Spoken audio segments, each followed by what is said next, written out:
All right, 9.6, solving right triangles. So starting off, we're going to do something new. We have the inverse trig ratios. So far we've been plugging an angle into the trig ratio. Here we're going to be kind of like plugging in the sides to find the angle. So here we have tangent inverse is, and they don't write this down very well, but this tangent inverse, which is that little -1 there, is opposite over adjacent. Right, you plug in opposite over adjacent, just like what we've done before. Again, I think it would be a good thing to remember SOHCAHTOA.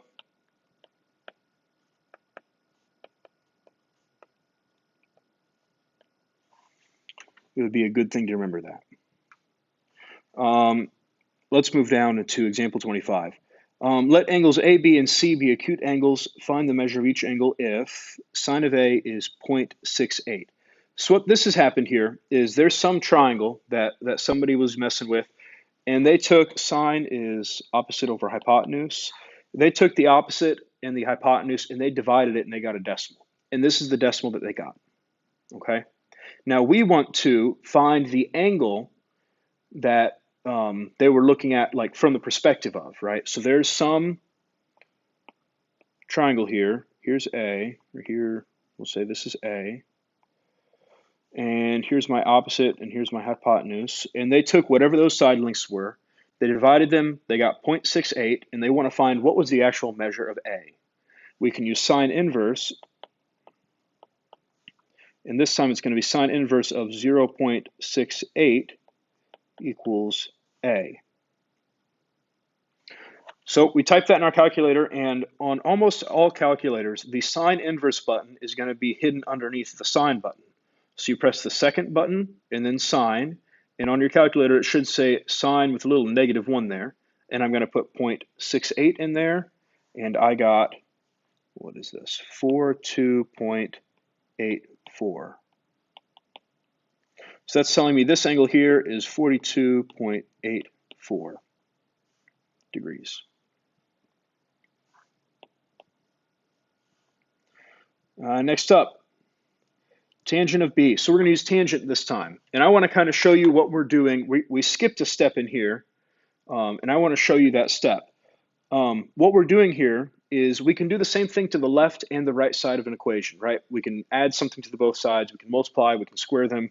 What we're doing here is we're taking the inverse of both sides. We say tangent inverse of tangent of B equals tangent inverse of 0.54.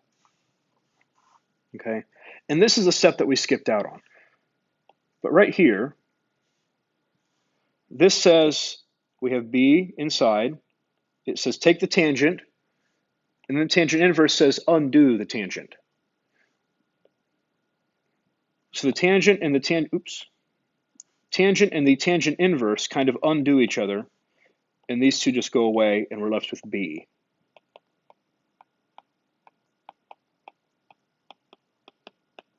Okay, I will hardly ever write that step that I skipped over there, but that is what we're doing here. We're taking the inverse of both sides, and then the inverse and the regular tangent cancel each other out. So now typing in my calculator, I'm going to type in second tangent, and that should give me tangent inverse, 0.54, and this is B equals 28.37.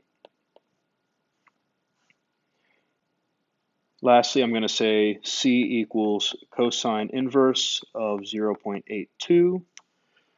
So second cosine 0.82, that gives me C equals 34.92.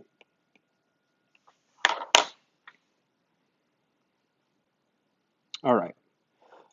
Next up, we have this statement, to solve a right triangle, it means to find all the unknown sides and angles, okay? So on the homework, it's going to tell you to solve different pieces of it, pieces of a triangle.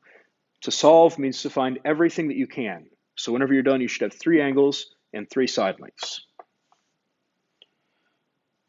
Here we're going to need to start off by finding some angles. We could find angle A. We know that from the perspective of angle A, 4 is opposite, C is hypotenuse, and 12 is adjacent. To find A, we're going to need to use the two pieces that we do know, right? So we can say, well, A, we can say sine, oh, not sine, excuse me, tangent. Tangent of A is 4 over 12. So A is tangent inverse of 4 over 12.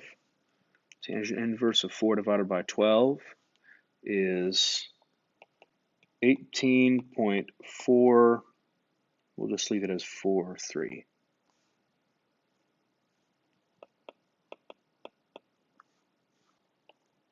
I'm going to erase my adjacent, hypotenuse, and opposite pieces. Now, you could find C using the Pythagorean theorem here, okay? And that would be an appropriate thing to do. I'm not going to do that this time. I'm just going to use trig, and because I think it's a little bit faster. I could use sine of A. Sine of A would be 4 over C. So C would be 4 divided by sine of A, which is 18.43. So 4 divided by sine of 18.43, that gives me 12.65.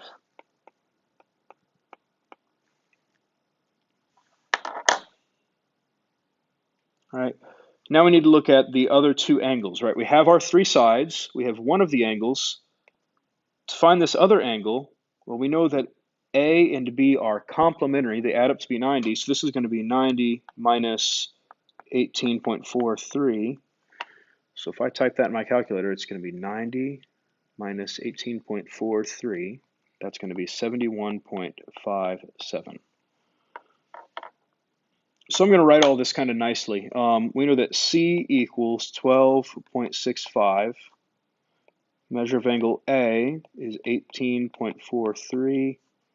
Measure of angle B is 71.57. Right, those were our unknowns there. Okay, so we just solved that right triangle because we found the missing pieces. Next up,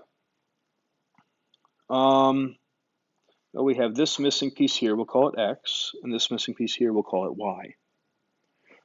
I could find this angle really quickly. Does it say to find the missing sides? It says to solve it, so we have to find everything. To find that missing angle really quick, I could take 90 minus 51, and I get 39. So I'll write that here. Measure of angle A is 39. Now to find X, we'll look at the perspective from B. So we'll start at B. Y is adjacent, 14 is opposite, and X is the hypotenuse.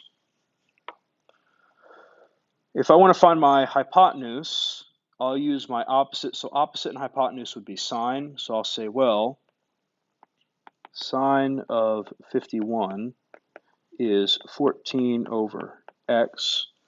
So X is 14 divided by sine 51. I'll go ahead and type that in. 14 divided by sine 51 is 18.01. So here to write my answer here, I could say, well, AB, that's my side length,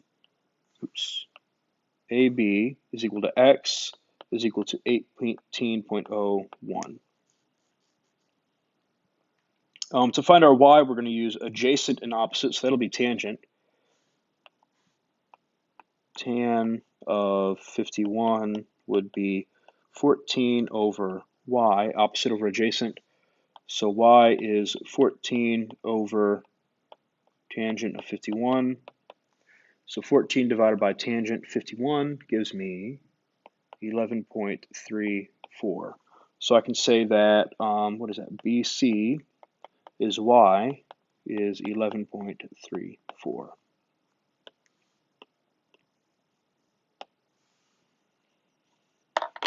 There we are. All right, here we have a fancy area formula here. The area of any triangle is given by 1/2 the product of the lengths of two sides times the sine of their included angle. So there's three different ways we can write this, depending on which angle we're sitting at, right? If you're sitting at angle B, then you're going to say, which one is that? That's talking about this one here. It's 1/2 AC sine of B. Okay.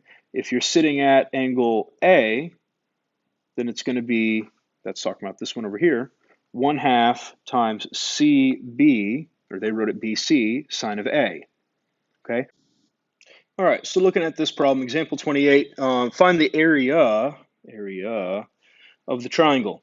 We're looking at this angle here, so our area is going to be 1/2 the side to the left of it, which is 12, times the side to the right of it, which is 17, times sine of 107. Typing this in, I'm going to type in 0.5 times 12 times 17 times sine 107, and I get area equals 97.54. And we'll write on there units squared. All right. Scrolling down. Oh, that was it. All right. Hopefully that makes sense. Hopefully that area formula is pretty easy, right? You always look at that angle there, the side to the left of it, the side to the right of it, and then sine of the angle. All right, that's that.